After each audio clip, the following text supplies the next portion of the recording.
Voltaire, vous le connaissez bien, puisque vous avez publié en 1994, si je me souviens bien, un roman intitulé Les Innocents. De quoi était-il question? Pouvez-vous nous le rappeler brièvement? Et cette œuvre est-elle toujours autant lisible aujourd'hui, malgré cette contextualisation nécessaire? Alors oui, Voltaire est une vieille connaissance.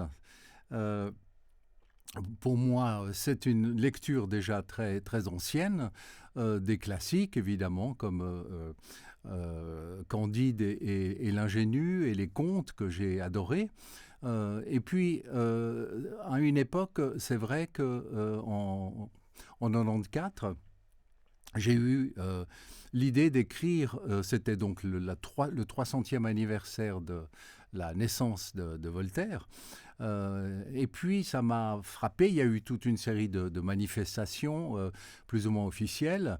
J'ai eu envie de me replonger dans son œuvre et puis d'écrire une manière de fable aussi qui se passerait à Genève et qui mettrait en scène un écrivain euh, qui ressemble beaucoup à Salman Rushdie, qui est un écrivain anglais dans mon livre, qui s'appelle Simon, et qui vient à Genève recevoir un prix littéraire prestigieux, etc. Ça fait référence à un véritable événement, en effet, qui a eu lieu dans la ville, puisque Salman Rushdie a reçu le prix Liberté Colette juste quelques temps auparavant. Et puis, il avait été menacé de mort, et donc il n'est pas venu, etc. Et dans mon livre, évidemment, j'imagine qu'il vient. Et c'est le prétexte de raconter...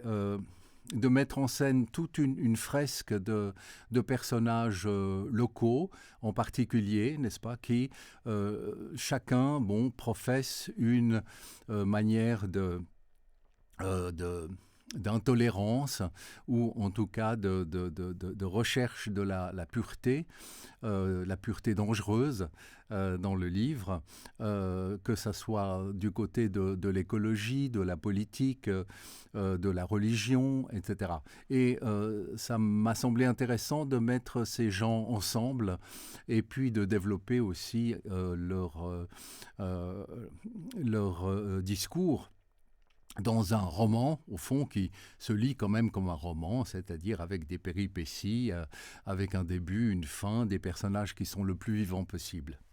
Vous parlez d'intolérance, mais si j'en crois un rapport commandé par la ville de Genève sur les phénomènes de racisme dans la cité lémanique, eh bien je lis dans ce rapport, je le cite, que la pensée discriminatoire de Voltaire inclut le racisme colonial, l'antisémitisme, l'islamophobie, la misogynie, le sexisme, le validisme et le classisme. Comment avez-vous pu vous intéresser à un être aussi abominable? Alors, au vu des valeurs à la mode, Voltaire, il fait un tableau complet. Alors, il touche toutes les cibles. Il entre dans toutes les cases. Évidemment que si on remet, mettons, le texte dans son contexte, c'est-à-dire son contexte historique en particulier, ça n'a plus aucune valeur. Mais aujourd'hui, on est obsédé, en effet, par un certain nombre de points, de valeurs, de critères, de phobies, qui nous empêchent véritablement de lire Voltaire et puis d'aller jusqu'au bout des choses.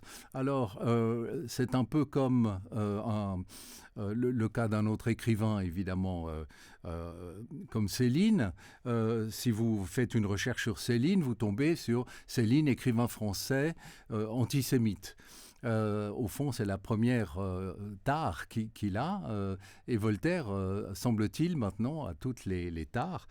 C'est d'autant plus ridicule que la plupart du temps, ça correspond à rien de ces textes et surtout du contexte historique. Et en l'occurrence, Euh, Moi, j'ai étudié un peu la question et c'est vrai que, par exemple, le Voltaire, grand organisateur de, de domaines agricoles, a développé, je veux dire, dans sa région, c'est-à-dire dans la région de Ferney, une véritable société qui était, sinon égalitaire, du moins qui a amené beaucoup de progrès dans la région.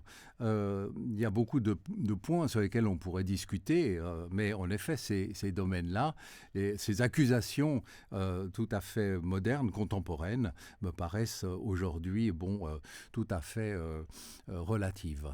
Mais d'ailleurs, votre lapsus est révélateur, hein, quand vous avez parlé de contexte hystérique en lieu et place de contexte historique. Le contexte actuel est devenu profondément hystérique, nous en sommes bien d'accord. Mais Voltaire ne se limite pas à votre roman de 1994, Les Innocents. Il réapparaît ici ou là un peu plus tard dans votre œuvre. Dans quelle mesure réapparaît-il et selon quelle modalité? Euh, Alors c'est une vieille histoire avec Voltaire, c'est vrai. Même quand on croit l'avoir oublié, il revient par la bande d'une certaine manière.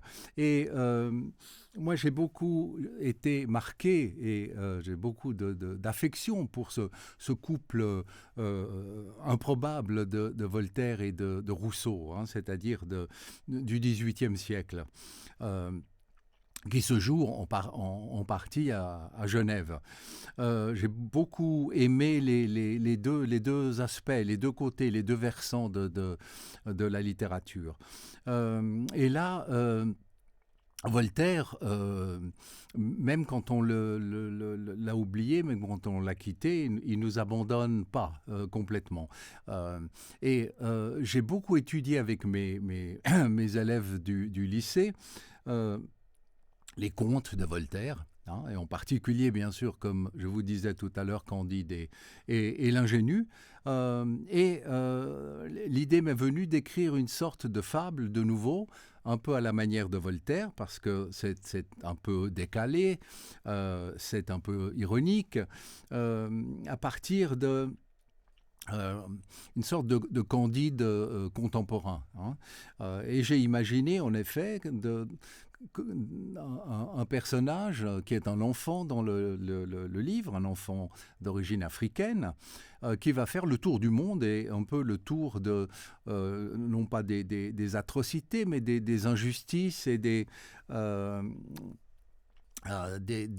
incompréhensions, au fond, et des maltraitances, si j'ose dire, du monde entier. Hein. Il va faire le tour du monde en commençant par l'Afrique, ensuite en allant en Amérique, ensuite en Asie, en Océanie, et puis il finit bien sûr en Europe. Et donc, à ma manière, c'est vrai, j'ai essayé de reprendre le fil de Candide, qui dresse une sorte de panorama des mots, hein, MAUX, hein, contemporains, et voir que, au fond, les choses ont changé, mais peut-être pas nécessairement dans le bon sens, et qu'il y a, en effet, si les guerres sont peut-être moins nombreuses, encore que ça se discute, eh bien, il y a une marchandisation des corps, il y a une espèce d'industrialisation forcenée, d'exploitation aussi de l'être humain qu'on retrouve pratiquement partout sur Terre, à l'époque, ou en tout cas où le livre est sorti. Donc, c'était une manière de dresser une sorte de panorama aussi, en 2010, de la société contemporaine.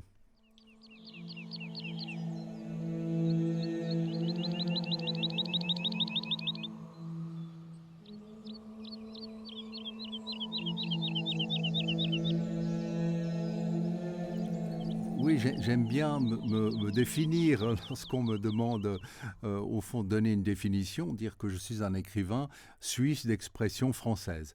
Ma patrie, c'est la langue.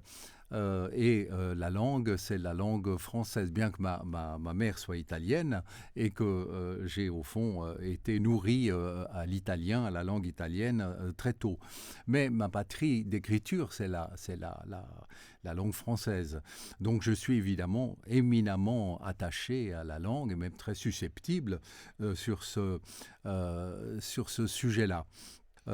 Moi, évidemment, mon ambition, c'est plutôt de parler à la francophonie en général.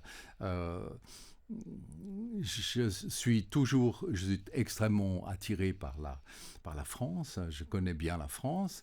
Le Canada aussi. D'ailleurs, au Canada, j'ai rencontré mon épouse, que j'ai ramenée en Suisse. Et donc, la francophonie, c'est ma deuxième patrie, d'une certaine manière, après la langue française, ou avec la langue française. Donc, moi, je ne m'adresse pas uniquement aux Suisses romands ou aux Suisses, mais aux francophones, ou en tout cas, mettons, aux lecteurs français en général.